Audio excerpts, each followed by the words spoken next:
All over the world, grazing animals like deer and antelope have evolved alongside a predator. By choosing the weakest animals as the easiest meal, predators make sure that only the fittest survive and breed.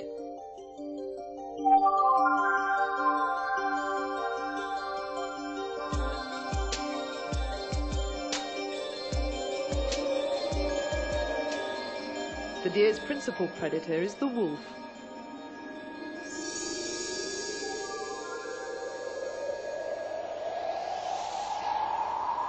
The wolf relies on an organized pack structure, on its stamina and its sensitive nose to follow the deer's scent.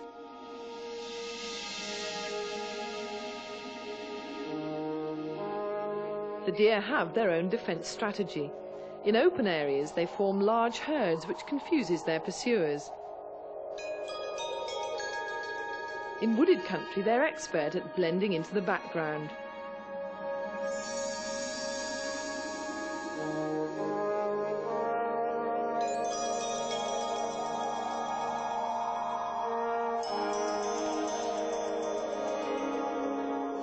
When hunted, deer have two lines of defense, flight and fight. Once separated from the herd, deer use their greatest speed to outpace their pursuers. Tundra wolves have been observed chasing deer for 5 or 6 miles, testing them for any weakness before deciding to attack. If the deer are too strong, the wolves give up.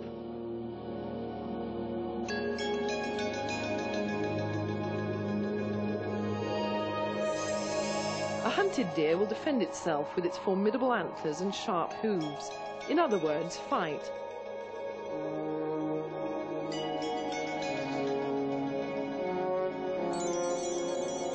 Although being hunted is obviously stressful to deer, they've evolved both physically and mentally to cope with these encounters.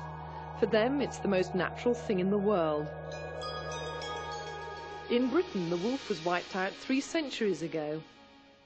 However, there are still big herds of deer in the relative wilderness of Scotland and the border country.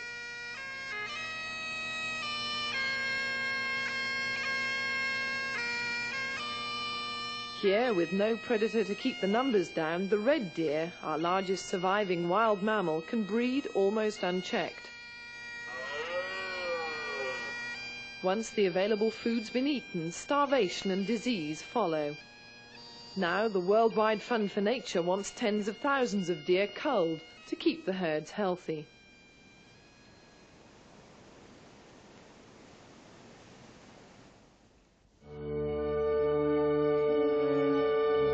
In England and Wales, the major red deer herds are mostly found in the southwest, on Exmoor and the Quantock Hills in Devon and Somerset. It's only here that the social and economic climate allows the deer to be managed scientifically. Where there are no longer any predators, the deer's health and survival depends on effective culling by some other means. The closer this method gets to the natural relationship between predator and prey, the less stressful it should be for the individual deer and the more effective for maintaining the herd. In his paper Wild and Feral Deer in Great Britain for the Institute of Terrestrial Ecology, Dr. V.P.W. Lowe states, "There are some areas in England where the deer are properly managed and do not come into conflict with other forms of land use, but these areas are very few."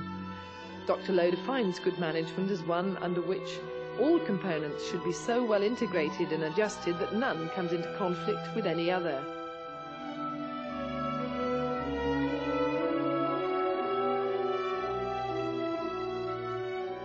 He concludes, in practice there is only one method of culling in Great Britain which conforms exactly to these ideals, namely stag hunting.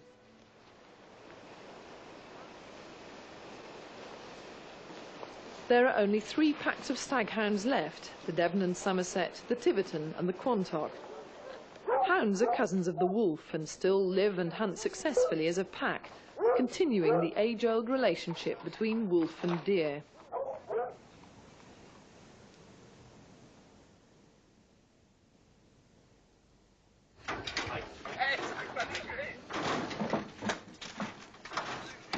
The hounds are used to find and hunt the deer, bringing it to bay where it can be shot safely at point-blank range.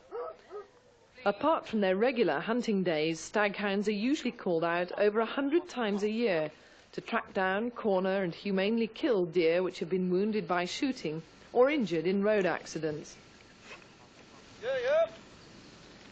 The huntsman's on call 24 hours a day for these emergencies.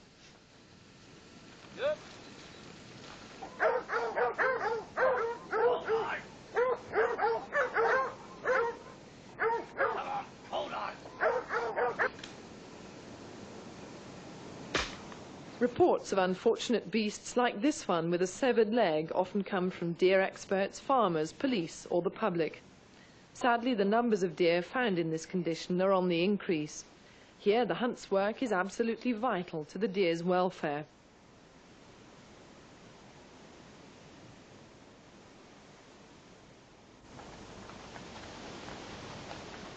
At the heart of the organisation are the huntsman, his hounds and the day-to-day running of the kennels. To the hounds, their huntsman is the pack leader. That is how he can take out around 40 hounds, or 20 couple as they're known, and still be in control. The year is a busy one, a long round of feeding, exercising and hunting.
Each hunt employs a deer warden or harbourer.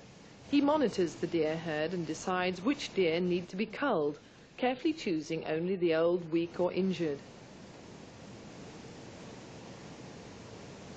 After selecting the deer, he'll rendezvous with the huntsman at the meet.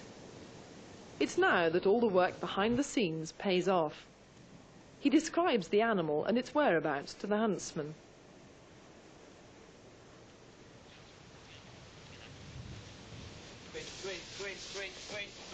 The tufters, a small group of experienced hounds, are chosen from the pack. They're used to find the deer and, rather like sheepdogs, to separate it from the rest of the herd.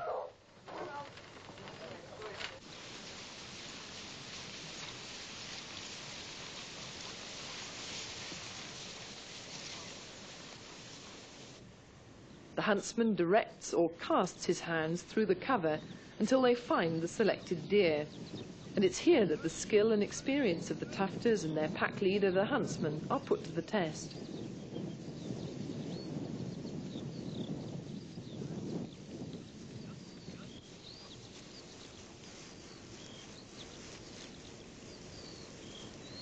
Concealment is the deer's first natural form of defence. Tufting can take anything from 20 minutes to several hours, depending on how easily the selected deer can be found and separated from the herd.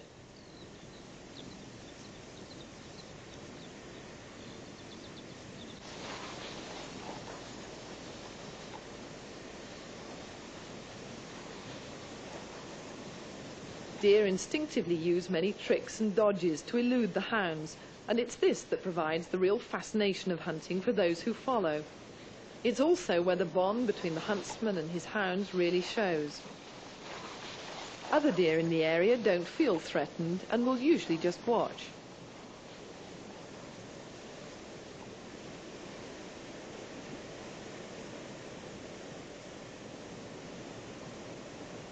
Hunting, as in the wild, makes sure that the fittest deer survive unscathed.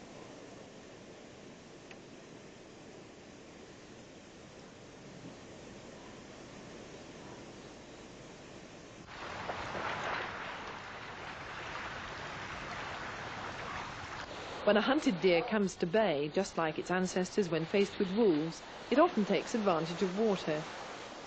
The hounds surround the deer and simply bark or bay at it. It's at this point that one of the licensed hunt officials, equipped with a specially modified gun or humane killer, moves into position and dispatches the deer with a shot to the brain. The deer carcass is immediately retrieved, and as with all deer intended for human consumption, is quickly gutted or paunched so that the meat isn't tainted. Nothing is wasted. The offal is fed to the hounds as their reward, while the carcass is taken away, jointed, and divided up among the farmers from whose land the deer came.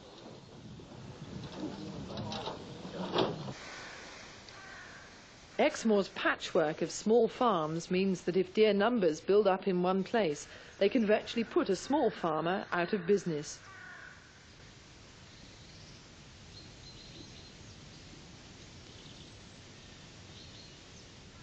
The deer cause massive damage to crops, break down hedges and strip growing trees.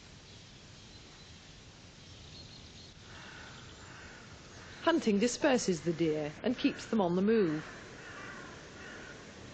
Most farmers are happy to leave the hunt to cull and manage the herds and are quite prepared to tolerate a few deer on their farms.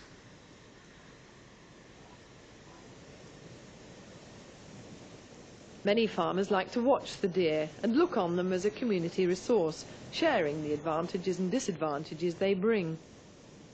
Although some stalking is necessary for the required annual cull of deer, hunting interests prevent indiscriminate shooting. Unfortunately, it's human nature that if one farmer decides to shoot and sell a number of deer, it's not long before his neighbours do the same.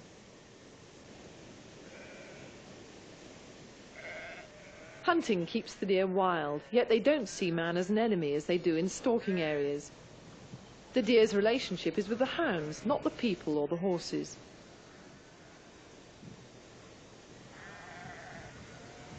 Visitors to Exmoor are always surprised at how close they can get to the deer.